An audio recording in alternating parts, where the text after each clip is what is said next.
Welcome back, Flare community. I hope you're all well and having an incredible day as always. And yes, in today's video, we're going to jump into the usual stuff, but it is, of course, Thanksgiving for all those on the other side of the pond. So happy Thanksgiving. And, I think it's important to always reflect on what you are grateful for, no matter where you are in the world. And for me, it's to be a part of such an amazing community. Without your help, your likes, your subscribes, and especially to the Patreon family, none of this would be possible. I've been here for a long time now, since the very beginning. In January 2021, I believe the channel was created. We've been doing weekly streams for, since the beginning, and I wouldn't be able to do it without your guys' help. So again, I'm very much appreciative of all of your input and support over the years. I was going to jump in to this as we normally do, the FTSO monitor, but this website, I believe, may have been depreciated since we moved over to V2. Of course, you can't see that any of these are creating any sort of reward rate, so we're going to skip that now. And I believe this is the most up-to-date version, but it seems a little bit off. I'm not sure. All of these are new providers, and I mean, there's even Flare Network Test 2, which is apparently doing one of the best reward rates.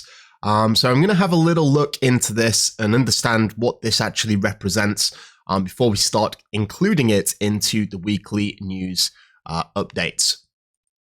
But NFTs, we do have NFTs, of course, and this is X-Haven topping the charts for the week. Of course, it's Blockbones in first place. In second place, there is the Loyalists collection. In third place, the Fat Cats. Fourth place, again, Blockbones traits, and in fifth place, the X-Haven membership.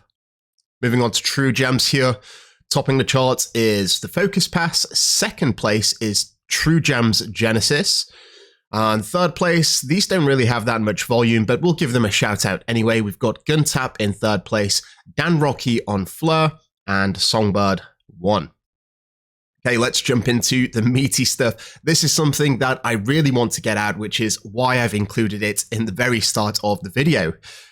I need people to get this information out because I get asked it every single day. It's about the FTSO V2 rewards. Why can't I see them accruing? Well, after a reward ends, you don't necessarily see the rewards straight away, nor do you see them accruing in real time.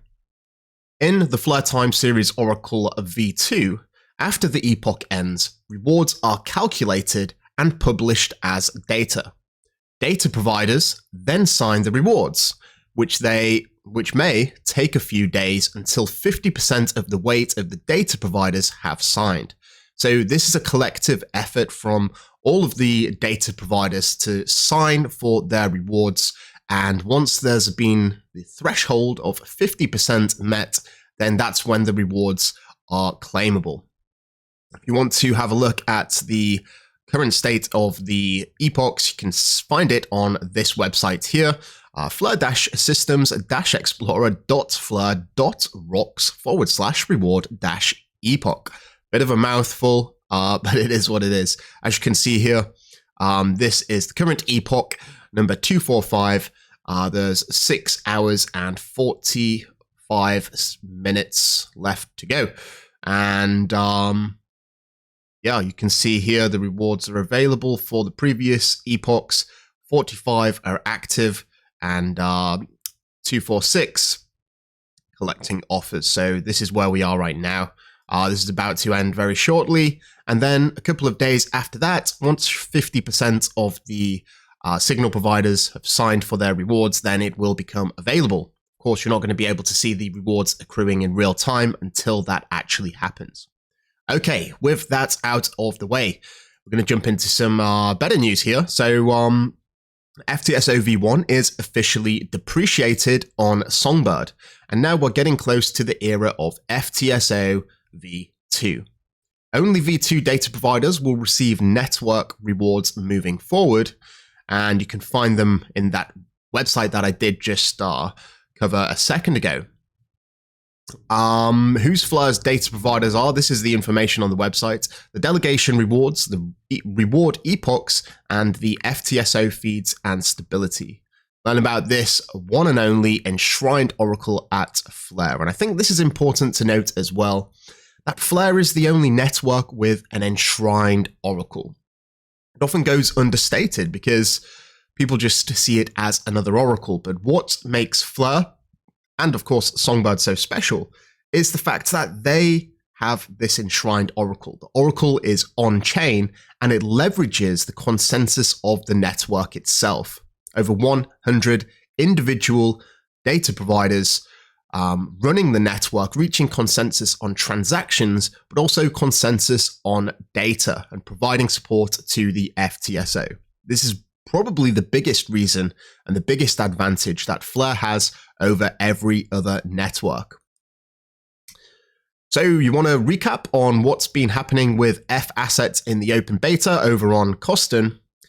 250,000 mints, 380,000 redeems across 47,000 users. Now, this is definitely a statistic or a number of statistics to celebrate because Coston, of course, as we know, is a test network. It has no value. And to have this level of participation is, it's quite welcoming. And of course, if you are participating, you may have a shot at winning some FLR for your help and input. So, F assets on Songbird. When F assets? Well, very recently, I believe this was yesterday, the USDX supply increased from 350,000 to 500,000, 500,000. Quite a substantial increase, and USDX is the first stablecoin that is touted to provide stablecoin collateral on Songbird prior to F assets going live. So this is something that's been cooking, and we're just getting more of that liquidity to help support the F asset system. Is it enough? Well, that's a question that I get asked all the time as well. Yes, this is enough because the protocol mints dependent on the collateral. It's enough to, mint a certain amount of F assets, and that's all that matters. Is it enough to satisfy everyone that wants to mint F assets? Well, that's a completely different question. Regardless, the F asset protocol will adjust, more collateral will be provided to meet that demand, and it would sort of reach this equilibrium. So yes, this is enough to go live. It just may be that there may be a limit on the amount of F assets people can initially create. BlazeSwap today bringing some big updates. They are now supporting FTSO version 2 rewards on Songbird. They've also introduced dynamic fees, which means that there's going to be less network transaction failures during times of congestion. There's going to be refreshed names and icons for F assets and updated provider list plus V2 stats link. All great stuff, as we like to see. Did someone say F assets? Again, this is from BlazeSwap. This is a spoiler on the Coston test network, just showing that they plan to integrate F assets. It's pretty much a no-brainer, right? I think from a developer's perspective, integrating F assets into an existing application should be fairly trivial because at the end of the day, it is just another ERC20 token. It's a token that's been created on the Flare network. The hard part of F assets is within the F assets protocol and decentralized application itself. So for other applications to utilize these F assets, it should be fairly trivial. I'm sure we'll see a lot more people announcing support for F assets as it becomes live on Songbird, and then obviously eventually the Flare network.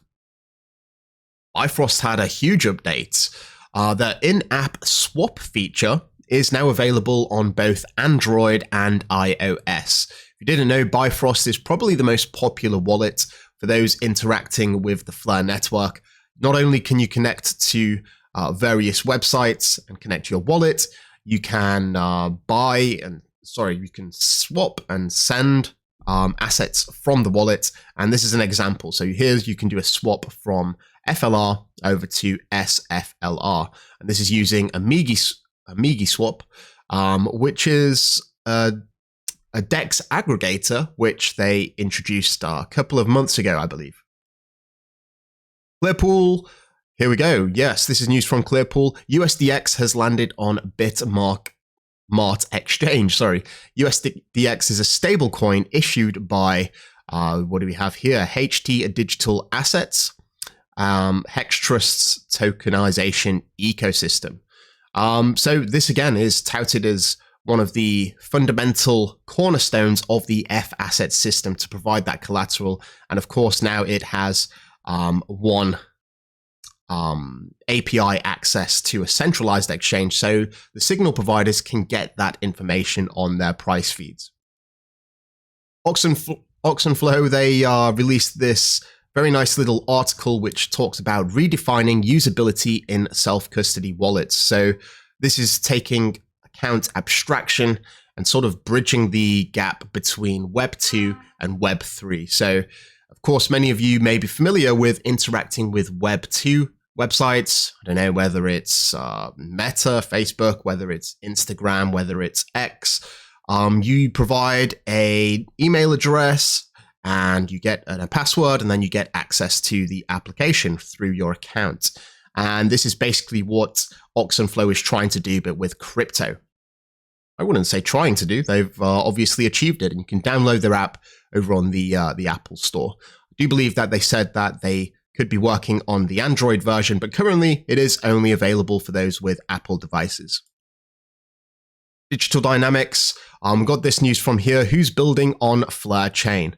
Well, Digital Dynamics, it's something that I'm building, and I'm introducing some novel functionality that integrates the FTSO v2, and that is specifically relating to quick updates. It's something that we haven't seen in the space yet, as far as I'm aware, but you're going to find out more about that in the very near future.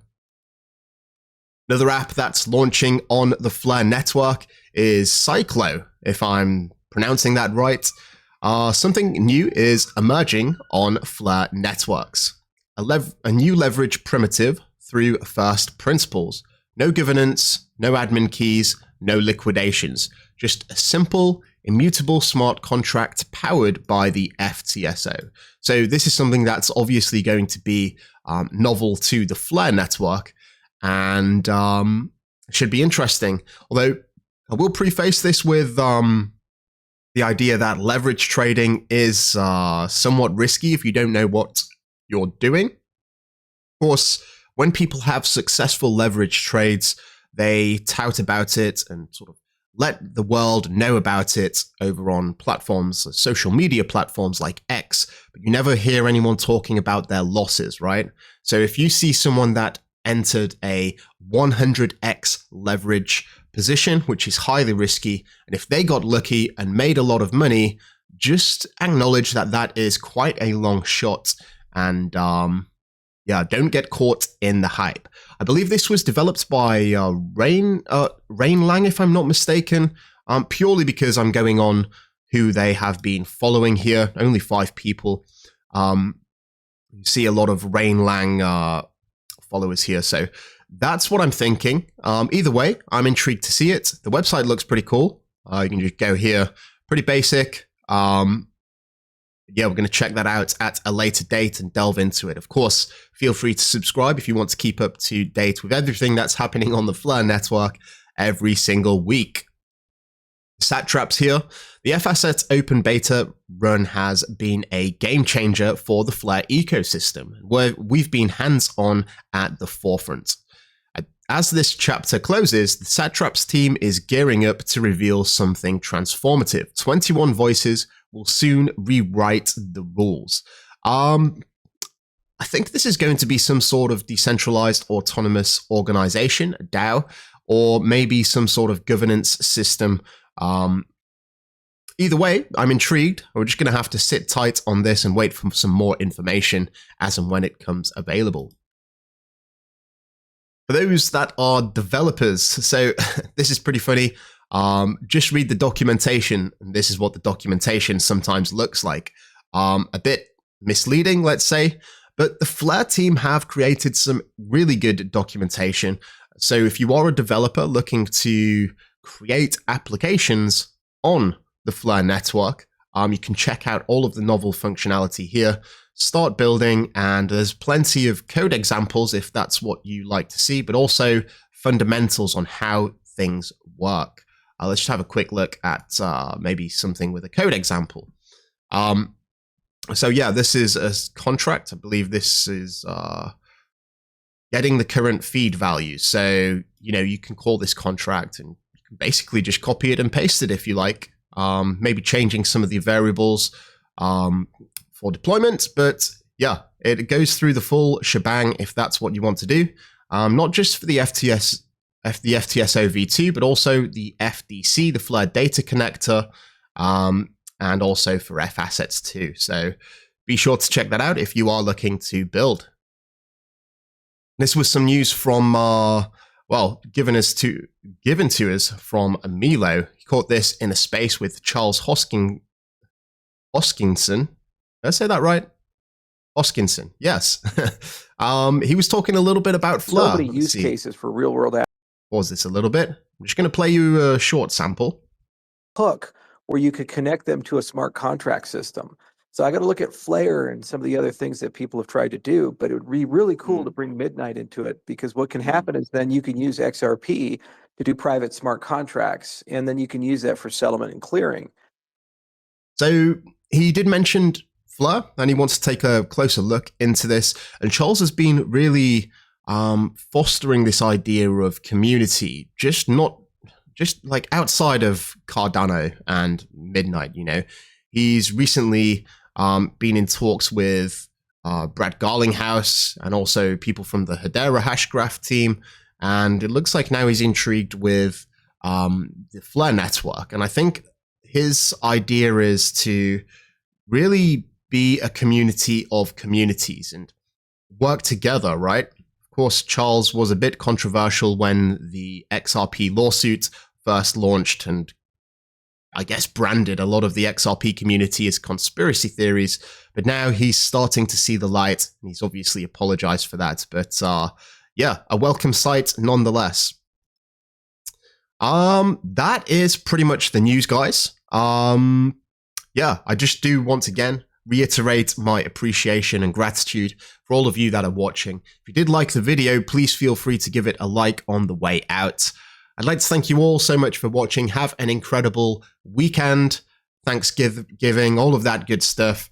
And yeah, that's it. Until next time, I'm out.